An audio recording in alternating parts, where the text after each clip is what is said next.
Buongiorno, io mi chiamo Federico, noi siamo qui a Recco in provincia di Genova all'interno del ristorante Da Vittorio con lo chef Ivano Ricchebono del ristorante The Cook di Genova. Buongiorno a tutti, io sono Ivano Ricchebono e siamo qua per imparare a fare la focaccia col formaggio di Recco. La focaccia col formaggio si compone così, da un impasto semplice che è fatto da olio, acqua, sale e farina zero Manitoba. C'è una crescenza all'interno, quindi iniziamo facendo un impasto. Vai. Quindi ti passo la farina, lì hai l'acqua e l'olio, si fa un impasto che poi riposerà mezz'ora.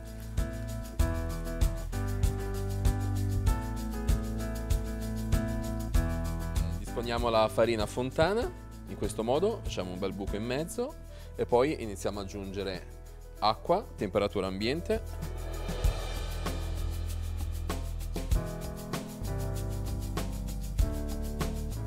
un po' di sale e un filo d'olio extravergine.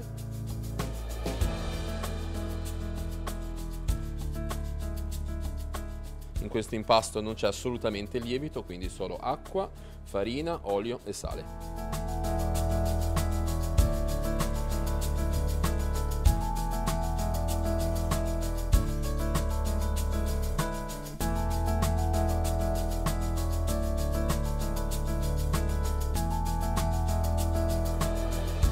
Adesso finito di impastare, quando avrà rappreso tutta la farina, l'impasto resterà morbido ma legato, bisognerà dividerlo in due parti, si farà un panetto un po' più grande e un panetto un po' più piccolo.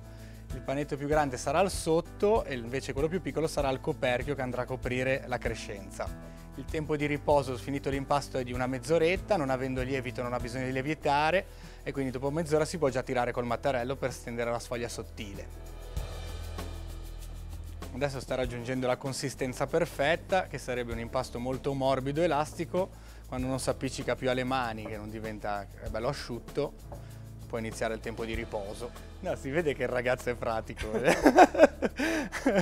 Diciamo che è perfetto. Adesso così si dà la forza alla pasta, si gira e si rigira, si piega su se stessa. Più volte lo fai, più la pasta rimane bella forte e elastica. La particolarità di questa farina è che è una zero Manitoba. La Manitoba è una farina americana, canadese, che ha la particolarità di rendere l'impasto molto elastico, quindi si può tirare molto sottile senza che si strappi. Ha una grande forza, una forza di 380, una forza impegnativa che ha la qualità di poterla tirare molto sottile, quasi come un lenzuolo, senza che si strappi.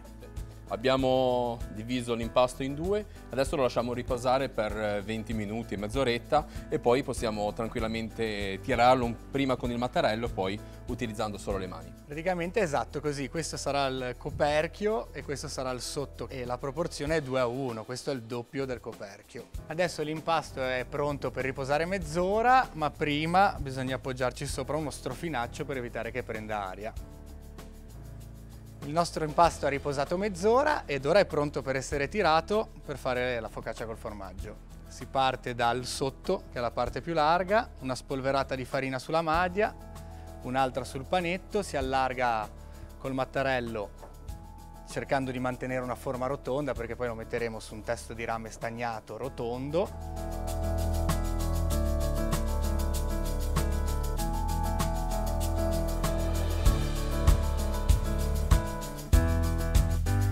Lo spessore del bordo deve essere uguale a quello del centro, deve essere una forma omogenea, tutta della stessa grandezza, con lo stesso spessore.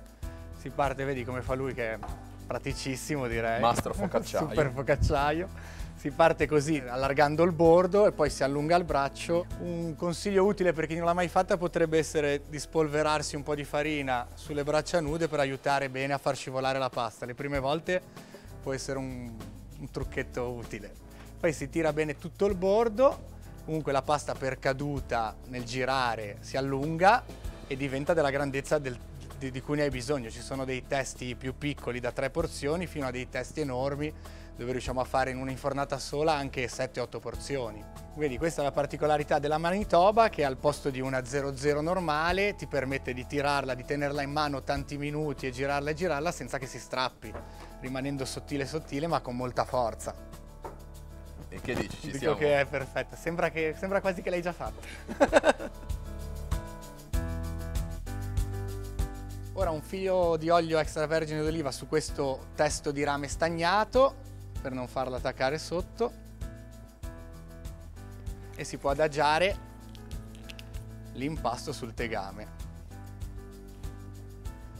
Bisogna stare attenti che tutta l'aria esca bene da sotto, quindi non faccia le bolle, quindi una volta allargato si farà uscire bene l'aria da sotto e con la mano si farà aderire perfettamente a questo testo di rame.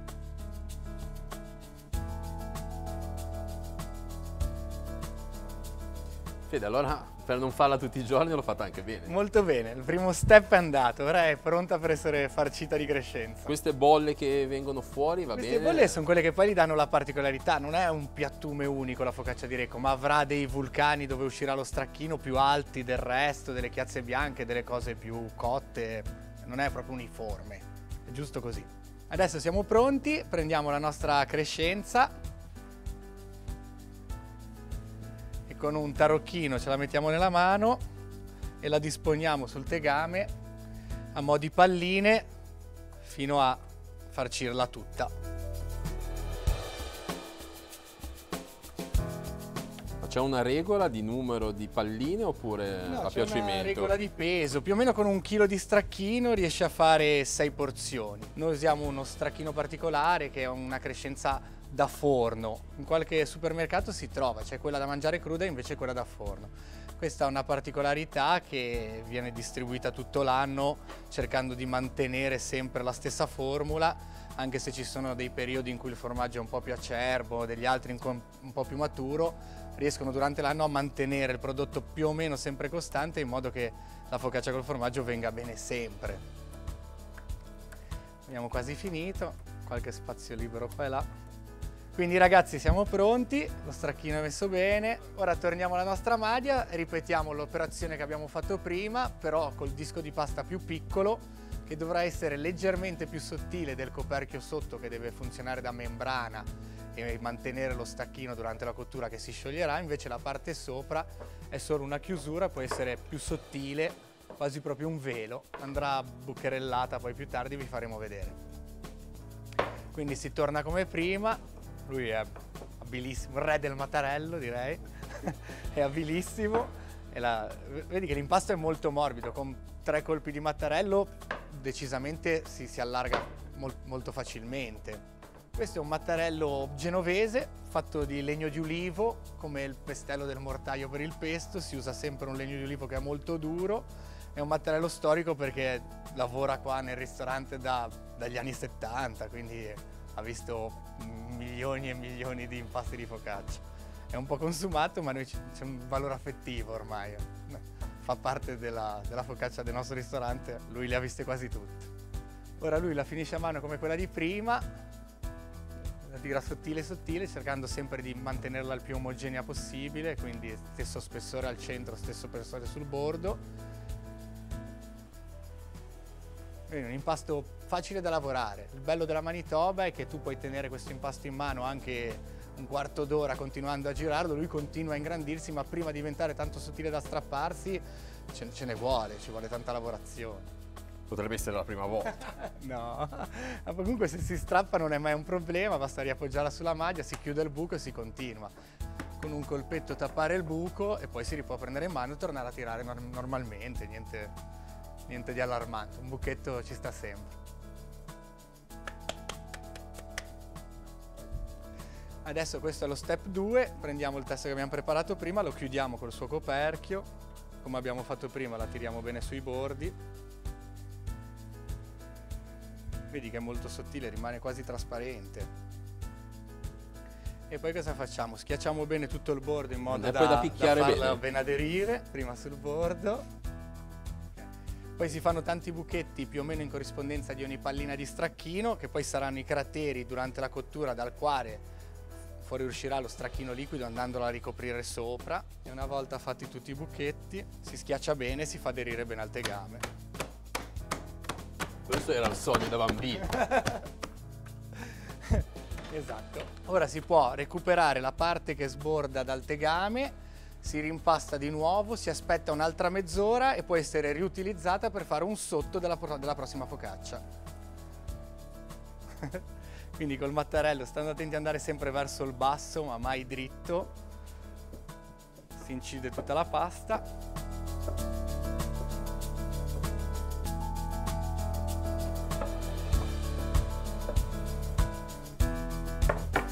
Esatto. E questo rimpastato e riposato mezz'ora può diventare il sotto di una prossima eventuale focaccia.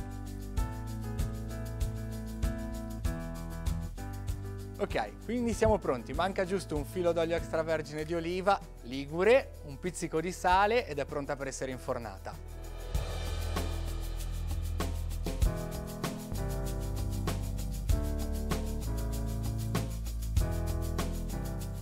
Eccoci, siamo pronti, seguitemi, andiamo a infornarla nel forno.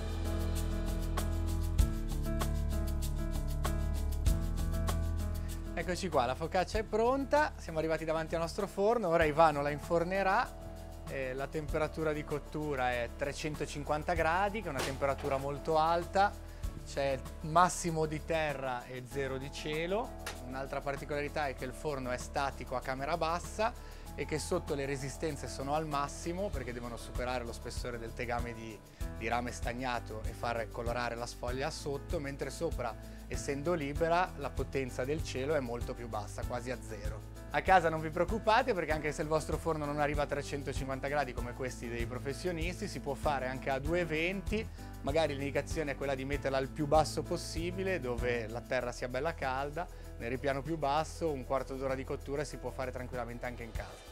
Chiaramente a casa, se non avete una teglia che possiamo utilizzare all'interno di un ristorante, potete farla tranquillamente con una teglia di alluminio. L'importante è oliarla con dell'olio extravergine di oliva, spolverarla con un po' di farina di polenta e poi metterci la pasta sopra e poi infornarla.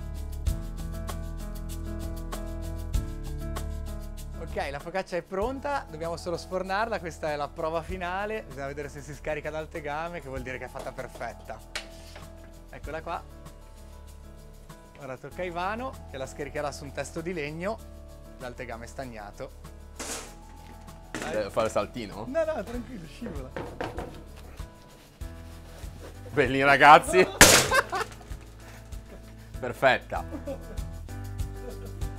Allora, visto che è perfetta, direi ci possiamo mettere il marchio IGP.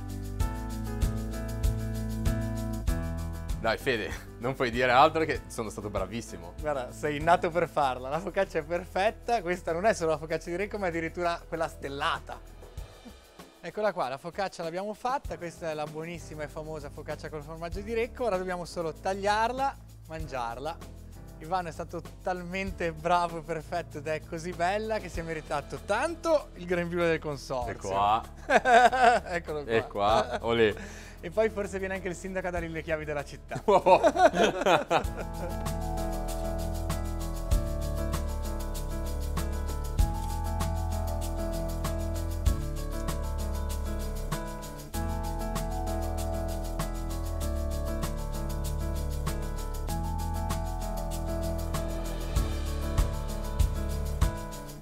Ok ragazzi, ora facciamo la prova definitiva, la facciamo assaggiare a mio zio e mio padre che sono dei professionisti. Eccolo qua.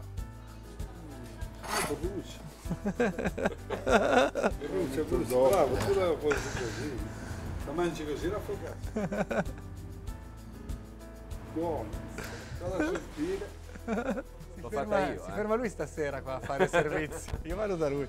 Complimenti, ma non ci rubi la ricetta. Un saluto da Recco ragazzi, venite a mangiare la focaccia col formaggio. Sì. A presto! Grazie. Grazie ancora! Grazie.